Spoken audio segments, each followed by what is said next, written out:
Oh, good morning, America, and welcome to Fridays with Geoffrey Harris and Alvin Weiss. I'm Alvin, your co-host, and then here's Geoffrey, the other co-host. Great to be with you today. So, I look forward to Fridays. good. So Geoffrey, let's stick with our format. I have my timer set for 25 minutes, and you are the first 25 minutes. And, one thing I was curious, you mentioned a 4-day conference by one of your leaders where he was using some of the leadership videos. And is there any feedback on that or update? Yes, I'll share that in the greater context of Okay. what's going well. Okay, Sure. Yeah. What is going well? we're in a season with our ministry where we're planning our ministry for 2022 Okay. and our budget. And so that's always challenging to be able to connect your money to your mission. Yes. And That sounds like a webinar. Connect your money to your mission. No, I'm serious. I'm really serious.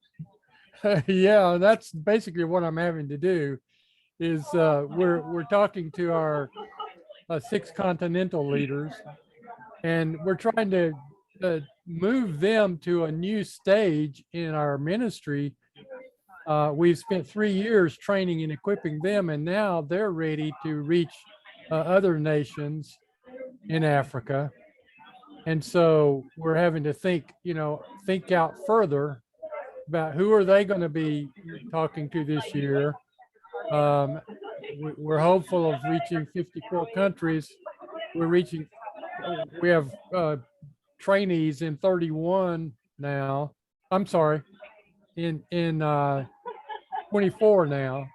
Okay, good. I'm sorry, 23. Okay. 23 now. And so we still need 31 countries that we find a new national director. So I've enlisted our continental directors to put together a plan, report to me through our continental director now. Our new chief operating officer is Kasim Kabia. Right. And the other 5 are directors in different parts of Africa that report through him. And he is helping me figure out how we're going to measure progress and what metrics we are going to measure to be sure the movement is moving forward in the coming year. And then we've got to tie the money to the mission. That's the mission. We got to figure out how much money are we going to need to develop connectivity with the new national directors, because that's our biggest challenge in Africa is good connection. One question I had several years ago, and I failed to investigate it fully, but you know how in the US of A, we can be on group plans, family plans, and share a plan. Mm-hmm. I'm just wondering, within Africa, is there a provider where someone like you can buy a bundle? For example, pay $1,000 for a bundle and then share that with various leaders in Africa. Because, I'm not sure that's a possibility, but it's a good thought. So that, because there may be some discounts involved, or there just may be some efficiencies involved, even if it's not a perfect system. But do you understand my thinking there? Yes, I do. And we've progressed to even better idea. Okay, good. That is buying them a remote Wi-Fi system Okay. that they can take out in the field with them or wherever they All go. right. Yes. And we've been able to provide that system for our current continental directors, and we've tested it. It's working. And the other thing that we have, the only other thing that we have to provide them in terms of hardware is if they don't have a phone that is up to speed in terms of being able to download information, Right. we need to upgrade their phone. Well, tell me, because actually not many people in the US of A or even around the world would be familiar with that system. Tell me exactly what is remote Wi-Fi and how does that work? Remote Wi-Fi is just a small box, Right. and they pay to connect to the internet. It's just like you would have a modem at home. Right. It's basically a modem, a portable modem that they can Okay. that they can carry around with them. Right. And that would need to be charged, correct? Yes, and Yeah, that's okay. one other, that is a good point. That is, there's we're researching a power pack. Yeah. Are there any solar systems? I mean, I have a nephew, John Weiss, in Tanzania, and I see this often where they will show a movie, you know, the Jesus film, the Jesus movie, Yes. and they will be using solar power. You know, they show the film at night because it doesn't show very well during the daytime, but they'll collect their power during the day via a solar device, and that makes actually everything is absolutely portable. Yes, yes, that's a very good suggestion for us to research. I don't have any knowledge about that at this point. If we could find a solar system that is as economical as what we're using now, that would be great. Yeah, because I mean, every year I just purchased something via Amazon that in the past I didn't purchase it because of the price, but it was, well, I bought it yesterday for $29.90. And years ago, I mean, 3 or 4 years ago, it was in the hundreds. So, you know, what I'm suggesting is that, you know, what is not affordable yesterday might be affordable today or in the near future. Yeah. Well, we're finding that the prices of the modem we're using right now ranges from $70 to $200, Right. Yeah. depending on which country. Right. Right. we're dealing with. Yeah, but you know, Geoffrey, you and I've talked often about you doing some consulting for dollars, and that's the kind of information that you can share with people, and most people are not aware of that. I mean, that's a valuable Yes. piece of information, just that it exists, and then how do you do that across right now 23 countries? But Yes. no, go ahead. Yes. I just had to ask. I was just trying to visualize what you were doing. Okay, so we're trying. We've had to do the necessary things in reorganizing ourselves because we want to be able to measure metrics down to the individual disciple level. Right. There. And so we've been trying to figure out a reporting system where all the way down to the national level and the church level, so that we can figure out how many people are involved in natural discipleship training, how many church pastors are involved, how many churches are involved. Yes. Because as we're doing our fundraising, it's important to have that data, because when you go to ask a major donor to invest in this big mission that we have, it's going to make a lot more sense to him if we can say we have 50,000 African people being trained in 10,000 churches. Yes, and then another thing is when you have metrics that you can follow, you have a baseline. So from year to year, you know whether you're getting more effective or less effective. You know, without a baseline, you would never know. And I think that that's another piece of consulting that you could offer to people, is that often people that are mission oriented don't realize that the money is coming from business oriented people who are accustomed to and demand metrics. Our connection was not good there. I missed part of what you said. Well, what I'm saying is when you're talking about metrics and measurement, oftentimes mission-oriented people, faith-based people, are mission-oriented, but they forget that the dollars are coming from business-oriented people who are. It's a way of life to deal with metrics. Dollars, that's right. Pennies, tenths of a penny. That's right. Well, you've given me a great appreciation for metrics, and so that's why we're digging into it. In fact, you know, I had a set of metrics that I had come up with and by metrics, for those who don't, that terminology, people, it's foreign to anybody that's listening, is just how are you measuring the productivity of your ministry? What are the ways that you're measuring it? That's what a metric is.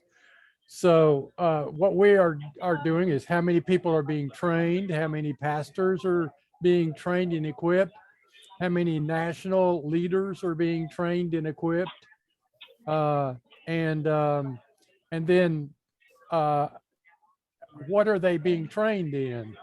The basics, the advanced training, and that kind of thing. How many are, you know, where are they in that process? So if you have a way to measure all of that, you can literally measure it down to the individual in a church in Tanzania, Africa, right? Right. Yes, you can. And so that's what we're attempting to do right now, is to set up that system. And Kasim Kabia, our pastor in Sierra Leone, is going to be our chief operating officer, and he's going to coordinate a reporting system where the national directors report to the continental directors that they are being coached by, and the continental directors are going to report to me through Kasim in Africa. So we've got a kind of a chain of command that that's just becoming possible because I've invested 3 years in training a team of continental directors. So now we've got a good organization with good leaders that are soundly trained. We know the quality of the training is high level. We know that the biggest barrier is connectivity.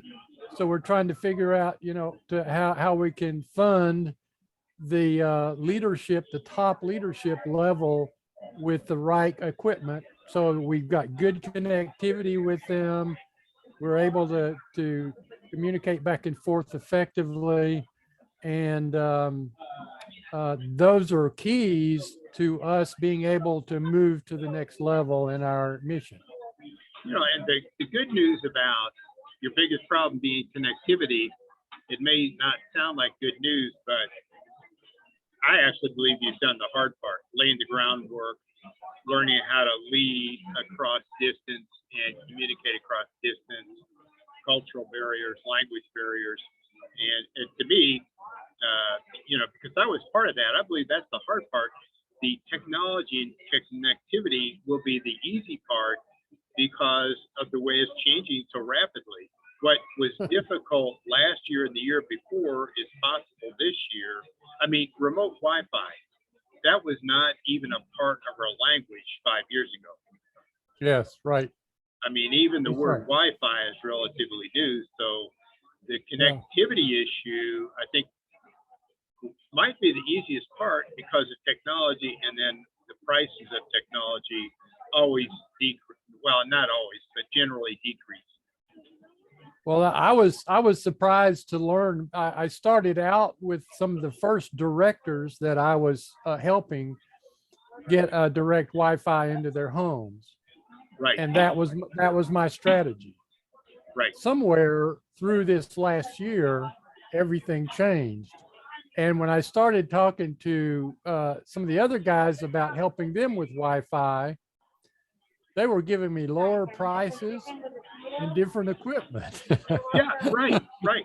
So all of a sudden I realized, whoa, tell me more about that. Send me a picture of that. And they sent me pictures of these little handheld modems that they could take with them out in the field. And I'm saying, wow, man, these dudes can take their Wi-Fi with them wherever they go, and that was exciting. Well, and then, for example, what I just bought a selfie stick with a gimbal stabilizer. And I won't bother explaining that right now, but when I saw it about 3, 4 years ago, really, really wanted it because I saw how effective it would be, but it was like $150. It just wasn't in my budget at that time. But just Mhm. actually today or yesterday, I bought it for $29.90. Mhm. That's a Wow. huge difference. And then of Yes. course I'll see how it works. I'll see if it's really what I want. But I'm willing to invest or take a chance on $30. Much more willing than taking a chance on $150. Yeah. Right. Well, it's a great challenge for me because I'm in America and we're trying to get prices in Africa. Yes, But but but thankfully, I've got some godly men that are right, working with me. I trust that I've invested, some of one of them over 3 years with. right, So they're not strangers in Africa that I'm sending money to. They're people right, that I have vetted, that I know are trustworthy, that have been faithful, available, and teachable for years. right, So I know that when they tell me a price, they're telling me the truth. right, right.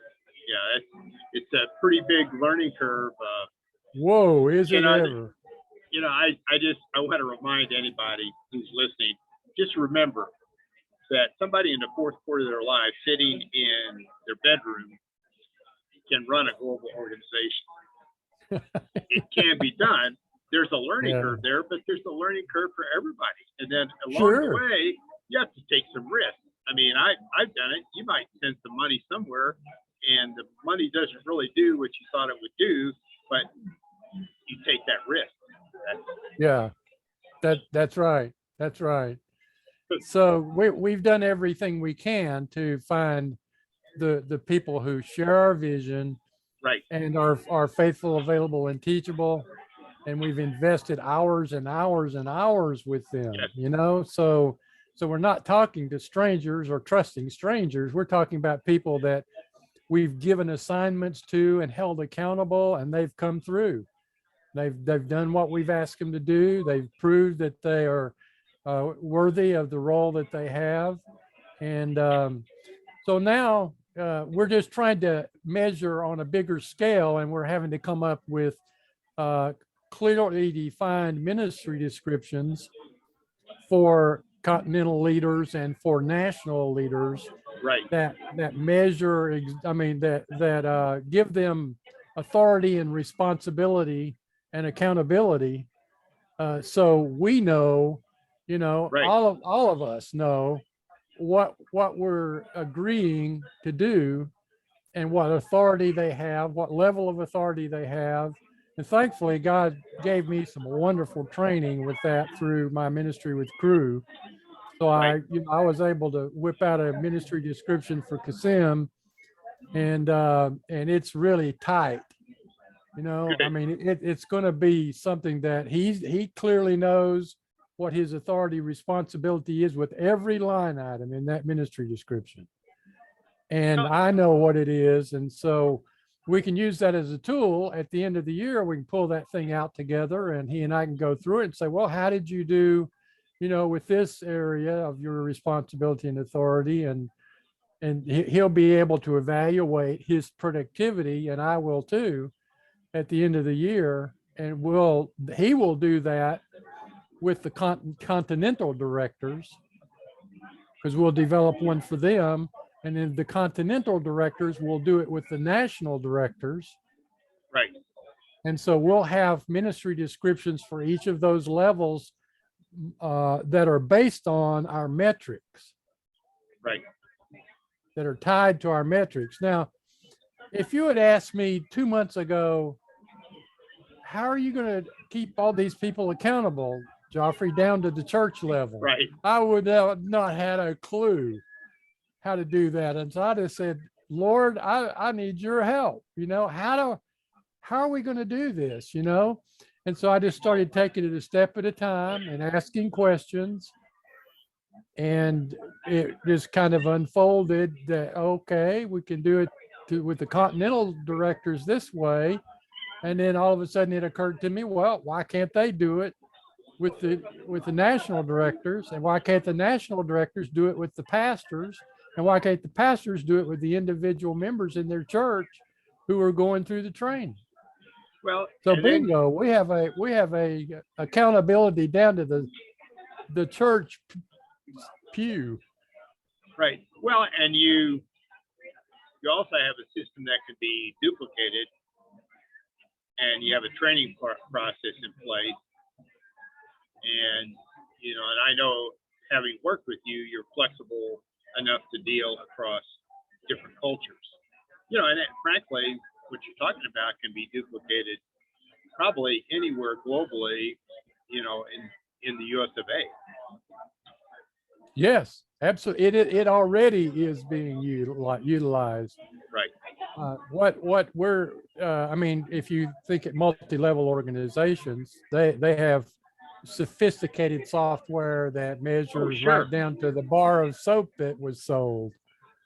Right. Well, yes. And then and the key part is, how do you train people to perform? And then, of course, are the metrics, in the business world, it's always, not always, but often a concern of mine is, are the metrics really measuring the mission? Sometimes they don't connect, unfortunately. Yes. And you've got to be flexible enough to realize that, because whatever you incent will get done. The sales world, whatever you incent will get done. And if sales are incented, you might lose a whole lot of customer service along the way. So, you've got to incentive. You've got to look at every piece that matters and have a metric or a way to look at it anyway. A way to look at it. Well, what was awesome for us was, because we had some good men at the top level of continental directors. The human part of it was good, because I had a history with each one of them. Right. They knew me, I knew them. We love each other. We're all on the same page with the mission. We want to get it done. And they see the barriers that I see and contribute to the solutions to them. So the point is, if I test the top level of our organization, the continental directors, if I field test everything through them and they work with me on setting the metrics and applying them and field testing them, we can set a very high bar. Yeah, good. And so once we are successful at that level, then it's natural to say, well, now next year you're going to be calling pastors in other countries and introducing them to natural discipleship. And you're going to be doing with them the same thing that I've done with you. Well, you're going to be holding them to the same level of accountability. And with technology, the way that it works, you just unexpectedly meet people around the globe, and it happens quickly. Mm-hmm. And it can happen so quickly if you're doing the right things with people and doing the right things with technology. Yeah, yeah. Well, we're having to figure out things like how are we going to divide the responsibility between since six continental directors are going to assign them a country, or what are we going to do? And I just went to my senior guy and I said, how do we do this? And he thought about it and came back to me and he said, I'm going to go to the continental directors and I'm going to ask them which countries they have contacts in Right. and which countries do they love. Yeah. Because our mission is lead with love. And it was like, wow, that's an awesome idea. Just do it naturally, through connections you have, instead of assigning them a country where they don't know anybody and they've got to go figure out a way to find somebody. It just is working naturally. That's a God thing. Well, and it's something I also heard that on a podcast this week, is where is the best place to make a decision? And that's 12 feet away from the point of contact. The best place to make that decision is not a guy in Orlando, Florida, but many people in Africa. That's right. You're going to go to Google Maps and you're going to maybe divide and conquer, and that could be completely artificial. Yes. Ignoring language, ignoring culture, ignoring just ways of life.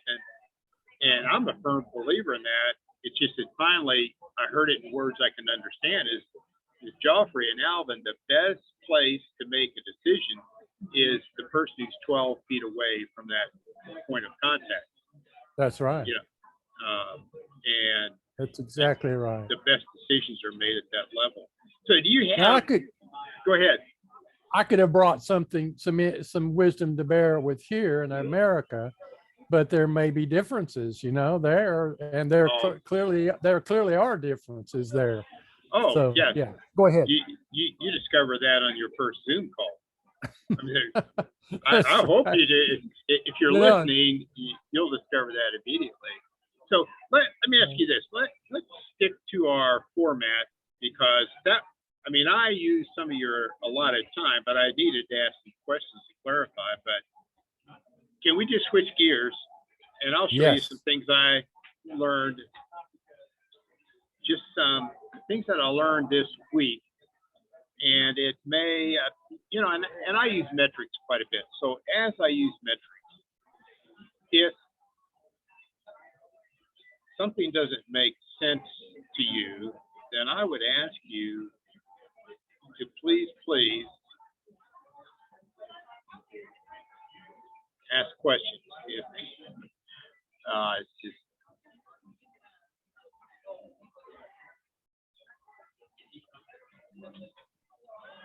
yes. So what I did was I've been doing a daily vlog, a daily video vlog, just as a challenge from a coach. Actually, they challenged someone else in my group, and I just took it as a challenge, bigger challenge than what I thought. But out of the last 17 days, I've done 11 video vlogs, and there's been a really good learning curve. And so here, and I have about 4 items of data I want to share with you. But now, Geoffrey, can you see my screen? Can you see the numbers? Yes, I can. Okay. So now what I did is I just went back quickly through the live videos I did. And then on the left-hand side, okay, let's see if I can. Okay, good. You can see a spotlight now. Is there a marker on the page? There's a cursor and a little the cursor, they're 2 different things. All right. A little sunspot or little dot that's moving around, and okay, maybe I'll do it like this. Do you see an arrow now? Yes. Okay. So on the left-hand side, you'll see the length of the video. And I was focusing really on short, hard-hitting videos. Make one point, one example, and be done. succinct, quite different than this call today. But as you'll see, I was really pleased with some of these results, 2 minutes, 19 seconds, and so on. And then another thing is I track views. And after you build some momentum with the algorithm, I mean, you look here, here's a video, 2 minutes, 19 seconds, 1,100 views. And it built over time. And now, as a standard, a lot of these videos are getting close to 800 and 900 views, getting close to 800 and 900 views. And it's increasing and becoming consistent. Now, I need to explain to people that another thing I wanted to do was work with boost ads. I'm doing this on Facebook. And what I did is I created a boost ad for 6 days at $1 a day. So $6 each. But that's not much money when you look at the results. But I do know that you need to run an ad for more than 72 hours to get some kind of result, because that's how long it takes for the algorithm to play nice. I don't know how to explain it better, but the views increase. And they just started increasing dramatically. For example, here, 652 views, and that's after 3 days. So, it's on track for maybe 1,200 views. But that's a result of doing a daily video log. Now, let me then, gosh, I need to get rid of that. Can you tell the viewers what the name of your blog is, and just to give some context to this information? Well, it's been a different topic. For example, the last 3 I did was with David and Goliath. It's really... Yeah, I watched that today. That was great. Oh, did you? Okay. Yeah. I mean, it's working, and people are watching it and liking it. And now and so lessons learned. This is not necessarily in a real clean order. These are just notes out of Evernote, and I decided to share it like this. So that was number 1. And number 2 is, as I did this, I did an evaluation every time. What is working, what is not working, what 1% can I do to improve it. And I just shared with you that I bought a selfie stick with a gimbal stabilizer, because one thing I noticed on every single video, my hand, anyway, the video shakes. And I just could not address it. It just has to do with my hands shaking. So we'll see how that works. I'll get that selfie stick with the stabilizer on Sunday. And then another thing I asked myself is, can you batch produce live videos? This is kind of an interesting concept. I've never seen it done before, but when you create a live video, it's live, it's there. And you don't control when it's going to be published, but I thought I do control when it's promoted. You see the difference there? You create a live video and you'll get 10 views, 15 views, 20 views, and you promote it, that's where you get more views. And I thought, what if I created 4 live videos in a row? Because I had the preparation already done. Create 4 live videos in a row, but take each video and promote a different video every day. That creates some real efficiencies in time and energy. Yes, absolutely. So I'm going to try that. But, that was the big idea. I mean, you just have to do things and experiment to come up with some ideas. And then you try and see what works. And some things work and some things don't. And here's a third idea, is that I need to put more focus on the thumbnail images and video titles and do some split testing with that. I'll explain what split testing is in a while, but most people know what this is. You look at it on your phone or on Facebook, and that's a thumbnail image. And that is the reason you're going to tap. The reason you're going to tap on that video, or you will scroll past it. So, and I've worked on this for years and years to have a good, clean image and with good, clean script on it, where you have 6 to 9 syllables, and when you say it out loud or you say it in your brain, it rolls right off. And so when I say split testing, actually run the same video or similar video twice and just use a different thumbnail image to see how much that thumbnail image impacts. For example, here's an example of a thumbnail image, and similar topic, here's a different thumbnail image. So that would, you do such a good job on that. That's good work. Well, it's been several years of, it's the 10,000 hour rule. You do something 10,000 hours and eventually you become pretty good at that. Really good at that. Well, now, go ahead.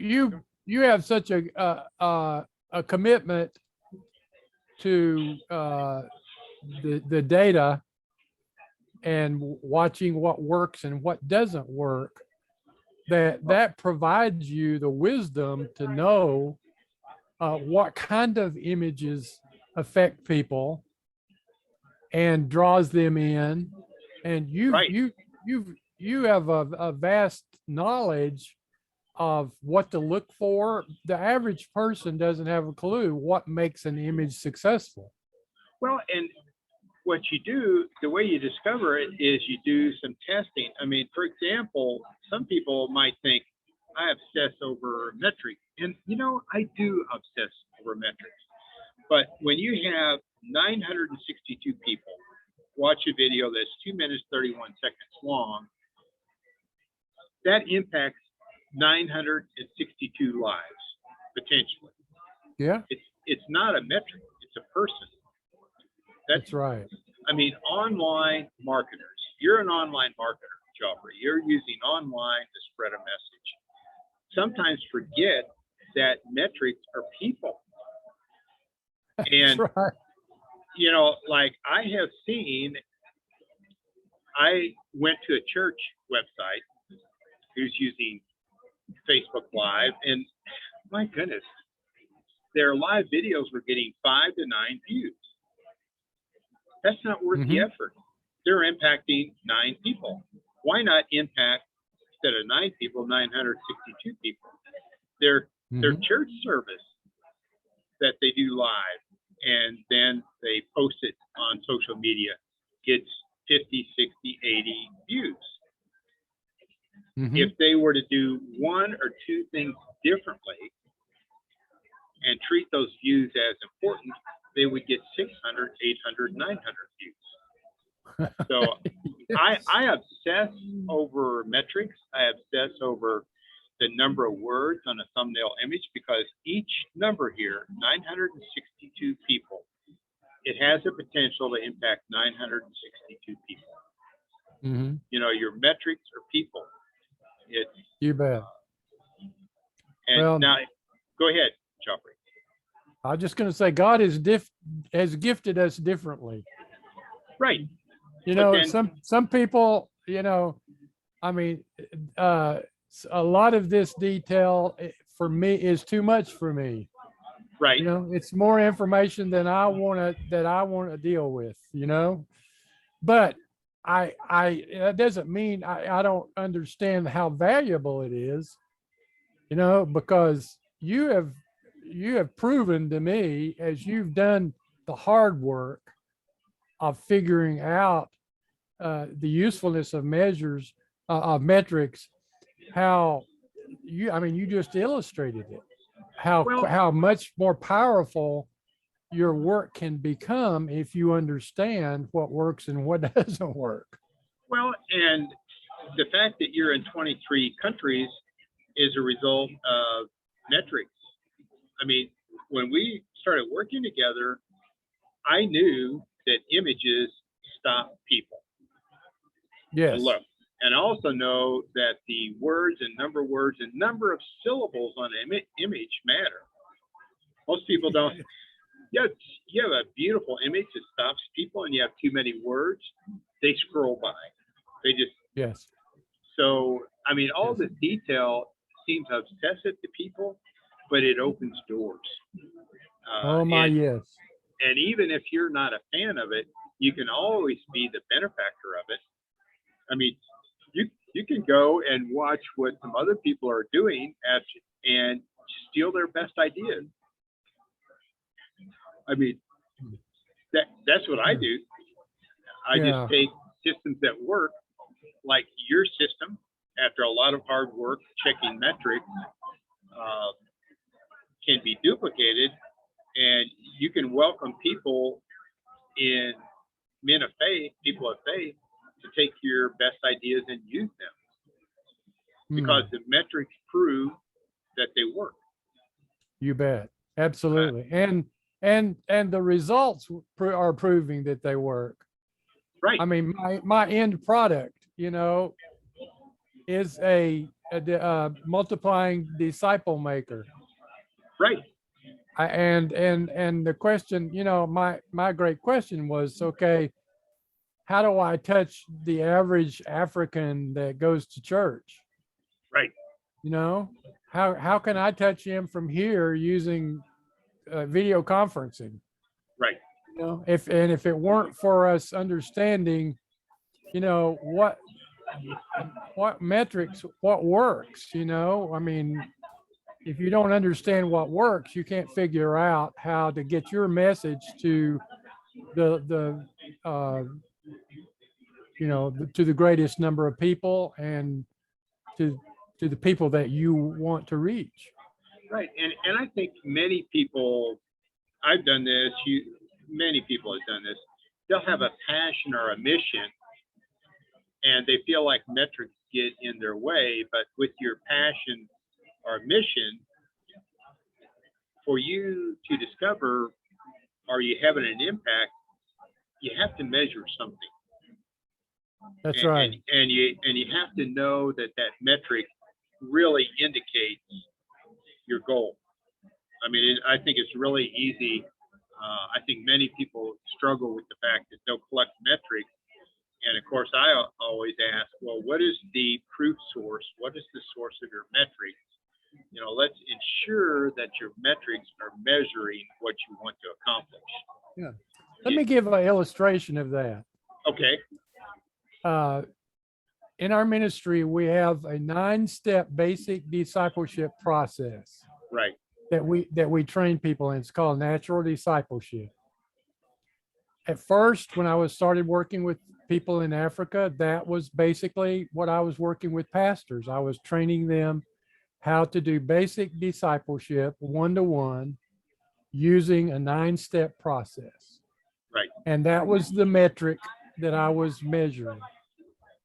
Okay, in the last couple of years, that has evolved to 2 other metrics. The second metric now is I am not only training pastors in the basics, but I'm training them how to build a leadership team. Right. And through whom they will multiply their ministry.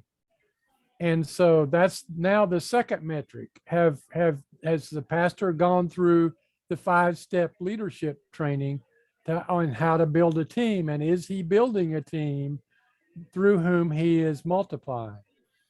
Then I realized, we need to, what is the big vision? And the big vision for each of our countries is to create a movement of disciple making. So I developed a training process of 5 steps for developing a spiritual movement in a country. And so now I'm taking our leaders through that 5-step process of how to develop a movement. So there are 3 metrics that are helping me helping fulfill the Great Commandment, the Great Commission in Africa, that I can measure to know whether it's what our ministry, PowerPoint ministry, is doing. Is it really working? Are we really making disciples? Are we building leadership teams? Are we multiplying both disciples and teams?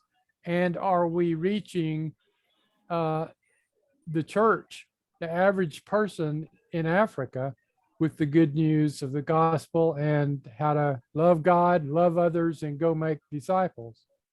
So that's kind of a bit of an explanation, but it's so clear to me now the value of having metrics that help you evaluate is what you're doing really working.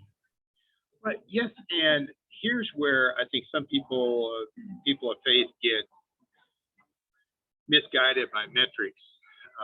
For example, you gave a wonderful illustration there, but if you were to take your program and you were to go to church, and okay, the church introduces it to people, and they get 80 people that attend a weekend, Friday night, Saturday, and half a day on Sunday, and they all get certified. So you have 100 people certified in a process, and they measure that and they consider it a success, but perhaps that metric isn't really measuring the end goal like you've done. You see, yes, that's where it can fall apart, and that's where people can become disenchanted with metrics, saying that it doesn't work. Well, it doesn't work. It does work. You just didn't carry it far enough, or maybe you're measuring the wrong thing. Like, and you know, from working with me over the last 5 or 6 years, I have multiple fails. You try something and see how it works, and you try something and you see how it works. And I just feel that many people in the church world or people of faith might discount metrics because they tried some things and they've measured the wrong metric. Like how many people graduated from the weekend certification? 100 people graduated, but nobody changed. Boy, that is such a good insight. That is I hope anybody is listening is hearing what you're saying, because you are so spot on. And sometimes it isn't that we're measuring the wrong metric because we're not good at it. We just don't know what we don't know, right? I mean, it took me a long time to figure out that, hey, I don't measure, how many people came and were introduced to natural discipleship. I mean, I do measure that, right. how many come, but I don't. What I really want to know is who decided that they would go through the 9 steps, and then who finished it. Well, and then what you don't have to have, but when I see people become this overnight success, they're often an overnight success after 40 or 50 years of hard work. That's good. That's true. The metrics I just shared with you, I looked at the internet in 2009 and I thought, there's something there. People were blogging. I didn't understand it, but I knew there was something there. And so here I am, about 30,000 hours of hard work later, and about $28,000 invested in training, and I'm now an overnight success. Or people say, "Well, that looks easy for you," but it's just amazing. I mean, for example, I was reviewing these 11 back-to-back live video blogs, and I realized that social media introduced live streaming video in the spring of 2016. I didn't know what it was. I didn't know where I was headed. Nobody knew.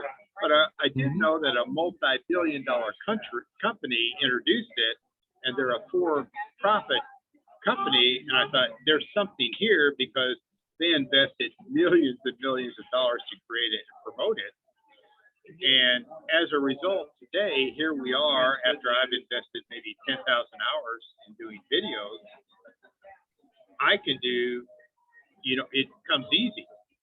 But it becomes easy after 10,000 hours of hard work, lots of money spent, and lots of sales. Yes. And metrics can tell you that, where it's working and not working. Go ahead. Yes, that's right. Well, I mean, you're training me and helping me understand the value of it, has given me the tools that I've needed to evaluate a global vision. Yes. I mean, when I started out, I had a global vision, but I had no clue how to pull it off, practically. I mean, it was like I followed another businessman who had a global vision and was able to accomplish it, but I didn't know uh, all that he had to go through to figure out how to make it happen. All I knew is that the end product of the mission was worth Yes. giving my life to. And so it's like you've got to enter things with the end in view. Yes. You've got to know what is the end product of your mission or your vision. Is it worth you investing your life in? For me, it was the Great Commandment and the Great Commission, to share God's love, to love God and to share his love with everybody in the world that I could. That's the end vision. That means the person that's in Africa, the average person in a village in Africa. So but when I started, I had no vision for that I was going to be doing anything in Africa. All I knew was I had the end in view. I knew what I wanted to accomplish, and I just said, God, help me take the right steps, meet the right people, and learn what I need to learn along the way to get this job done, because it's your vision, and I want to join you in it. Well, and that's where I think people of faith have a definite advantage in that they're crazy. They have crazy faith to get things done that other people say can't be done. And because I remember, really struggling outside of Lake Nona, Panera Bread, doing live videos and feeling really awkward and producing some pretty ugly videos. But I knew there was something there. There was some use there. There was some use in future years, but I didn't really know what. And then you had a very positive impression what I produced this morning, but it was, 10,000 hours worth of hard work and failures. That's right. That's right. For those who are listening, what he produced this morning was a video that illustrates some practical illustrations of how to accomplish something impossible in the story of David and Goliath in the Bible. Oh, yeah. David and Goliath is a beautiful story, but it's about 8 or 10 stories deep when you look at the backstory. And it's unfortunately, I think it's been taught all wrong. I mean, you missed all the juicy parts. I mean, the parts that can really inspire somebody. Oh, yeah, that was so good. Yeah. Next time we meet, I want to show you an example of a split test to make it really clear to you and our listeners what a split test is, because people often use that term split test or A/B test, and they really don't know how to do it. But when you do some testing, just simple testing on thumbnail images, I imagine as I continue on there, I wouldn't be surprised if better thumbnail images would add 50% or even double number of views. Okay. So you're talking about, for clarity, you're talking about marketing tests. Like yes. if you want to go to the marketplace and you want to test 2 different groups, that's a way to find out how the market is responding without spending millions of dollars in advertising. Right. Well, I mean, for example, on your ministry page, I split test about 8 different images. And you and I talked about those images. And what was interesting is you bet on one, I bet on another, and we were both wrong. Do you remember that? Imagine that. Imagine that. But the data, and see, people have to realize your audience wanted something.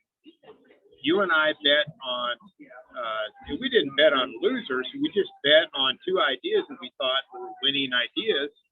And out of 8 of them, we had 1 winner, but that 1 winner, based on metrics and testing, introduced you to Kasim Suleiman in, in Freetown, Sierra Leone. Now you froze on the screen. You said that 1 winner and everything froze. So go back and tell us. That 1 winner opened the door for you from Orlando, Florida to Freetown, Sierra Leone, where you met Kasim. But it was a result of, years of work, working with images and text on images, but it was a result of testing about 8 or 9 images. And I mean, I just think it's hilarious and also very telling that we just had some fun with it. Geoffrey bet on image 3, I bet on image 6, and image 2 was the clear winner.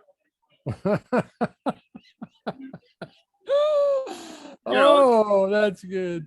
But our audience told us what they wanted. And the only way to know that was via metrics. And the metrics were real people like Kasim voting yes. Yes. So, hey, how about you? You want to wrap us up with a closing thought, or maybe tease us with what you're going to discuss next week? Well, I haven't thought that far ahead. I'm sorry. Okay. But if it's anything like today, it'll be fun, and there'll be interesting information that for people who are looking to be able to grow and expand and have a vision and build something, whatever God calls you to do. Yeah. Right? Well, and thanks for your compliment on that video, because it's been a little bit of hard work and motivation.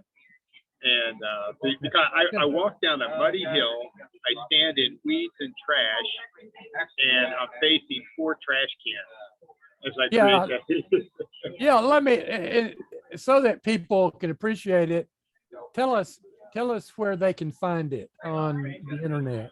Well, I'm promoting that on Facebook on a page called Crazy Time. And that page is designed around a verse, Esther 4:14, where Esther's coach, Esther's cousin, challenged her, and based on her skill set, he said, Esther, maybe you were made for just such a time as this. So I changed one word in there.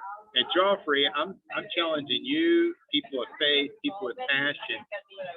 Maybe you were made for just such a crazy time as this.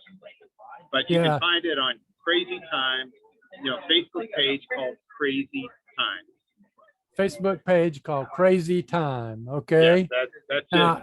And I can tell you, if you want to be motivated and encouraged, if you're struggling right now with having a clear vision and what's happening in your life and where you're going, and there are quite a few people that are, because of all that's going on right now, I encourage you to go there and watch this video. It'll be a real encouragement. And contact Geoffrey or contact me, because we will return the contact.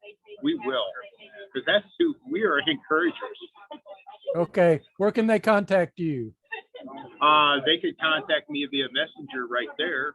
They can contact you via Messenger on Facebook. Probably the easiest way. Okay. That's Alvin Weiss and Geoffrey Harris. Yeah. And so. Good. Good deal. Hey, how about I close it? Please do. It's getting close to my lunchtime, and I'm getting hangry. Okay. All right. Let's do it. Hey, may the Lord bless you and keep you. May the Lord smile on you and be gracious to you. May the Lord show you his favor. And until we meet again, may God's peace be with you. Until next time, Geoffrey. Amen. See you next time.